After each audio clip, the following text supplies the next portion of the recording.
Chers amis, ici à Lourdes, aujourd'hui nous sommes en compagnie de Clotilde Brossolet, qui est spécialiste des questions, des liens entre l'Église et le monde, l'Église et la société, l'Église et la politique. Comment nous pouvons être le sel de la terre dans notre pays, dans notre ville et peut-être même dans notre village.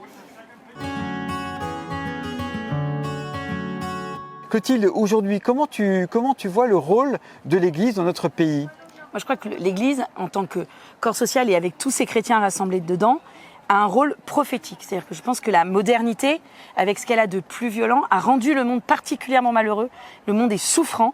Et nous souffrons aussi de cette modernité, mais nous avons l'espérance qui nous habite. Nous savons que le Christ est mort pour nous et qu'il est ressuscité.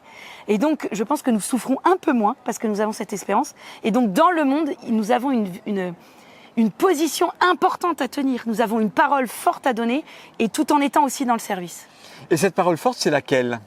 Je crois que c'est d'abord une parole d'espérance. C'est une parole d'espérance et une parole de miséricorde. Je crois que ça veut dire aussi que nous avons une parole à porter aussi sur les questions de société, sur les sujets, le catholicisme social.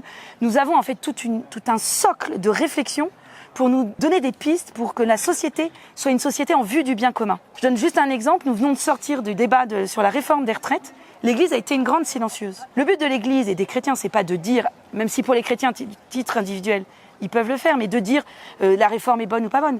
Mais l'Église, en tant que corps social qui réfléchit aux questions de société, elle peut apporter une réflexion sur le sens du travail, ce que c'est qu'un salaire juste, la solidarité intergénérationnelle, et apporter des éléments pour que les catholiques laïcs, qui eux sont dans le combat de société, qui sont investis dans des syndicats, dans des partis politiques, puissent à ce moment-là engager une action qui soit en vue et du bien commun. Donc toi, carrément, tu nous invites à faire une révolution. Non, pas du tout à une révolution, juste à être chrétien. En fait, la révolution, c'est changer quelque chose et casser un rythme. Moi, je crois que nous devons être de ceux qui redonnent à la société sa vitalité naturelle. Nous sommes des êtres de relations. C'est l'anthropologie chrétienne qui nous le dit. Nous sommes faits pour vivre en société et donc nous avons quelque chose à apporter à la cité. Aujourd'hui, nos cités, notre société est complètement fragmentée et nous sommes des êtres de relations. Nous sommes éduqués comme ça. Donc, nous pouvons contribuer à redonner à la vie sociale sa vitalité naturelle. Tu penses que le modèle du fonctionnement, le modèle interne de la vie de l'Église avec les communautés, les sacrements, l'intergénérationnel, les différents milieux qu'on peut retrouver par exemple dans simplement une paroisse pourrait être un modèle pour la société ? Mais je crois que c'est à la fois un modèle, mais qu'aussi c'est vital pour la vie sociale. Je vais donner l'exemple de la paroisse que tu citais, frère. Une paroisse, c'est d'abord un signe dans la géographie de la transcendance. Dans un monde qui ne croit plus à la transcendance, qui connaît le désenchantement, nos églises qui relient le ciel et la terre sont le signe que nous sommes des êtres de transcendance. Et que cette transcendance, elle s'est inscrite dans une histoire. Donc elles sont aussi des signes d'un enracinement dans une histoire, dans une culture. Et puis nos paroisses sont des vies de communauté, où nous vivons ensemble. Pas toujours facilement, je ne veux pas idéaliser la vie en paroisse. Mais dans une paroisse, il y a plein de gens qui sont différents de moi. Ce sont les amis, les frères que le Christ m'a donnés, avec lesquels je dois vivre. Et dans une paroisse, nous sommes tous d'égale dignité. En tout cas, nous essayons de lutter pour. Et donc, dans le monde, dans une cité, dans la ville dans laquelle nous sommes, nos vies de paroisse sont des signes pour ça. Et puis, elles sont aussi véritablement au service de la vie sociale. Je donne un exemple tout simple, mais apporter la communion à domicile, c'est rentrer dans le domicile du plus pauvre parfois, de découvrir la fragilité du plus pauvre, sa solitude, sa misère. Et ça peut être le départ d'une entraide. Pareil, le catéchisme, c'est le lieu où on peut déceler des difficultés scolaires importantes, une dyslexie. Avoir un catéchiste qui dit « mais attention, là il y a un problème de lecture » et soutenir des parents qui peuvent être fragiles dans cet accompagnement-là.